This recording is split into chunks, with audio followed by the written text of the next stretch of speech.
Sanggup tinggalkan Tuhan asalkan ada like, ada tontonan, ada orang puji. Tak semua sorakan manusia tu berbaloi untuk dikejar.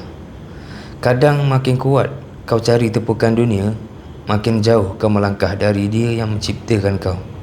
Aneh bila difikirkan, manusia hari ni sanggup buat apa sahaja untuk relevan. Sanggup ubah prinsip, sanggup jual maruah, malah sanggup tinggalkan Tuhan asalkan ada like, ada tontonan, ada orang puji. Sedangkan penilaian Allah itulah yang wajib diutamakan, sebab kita pun datang dari Dia, dan kepada Dia jugalah kita akan dikembalikan.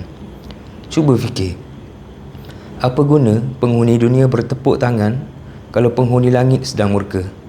Apa guna manusia kenal nama kau tapi Tuhan tak pandang diri kau? Sesungguhnya relevan di mata manusia tu sementara. Hari ni naik, esok jatuh, lusa diganti dengan orang lain. Tapi relevan di sisi Allah itu kekal, itu mulia, dan itulah yang menyelamatkan kau di saat seluruh makhluk tak mampu nak selamatkan diri kita. Apa kata anda? Cuba komen kat bawah.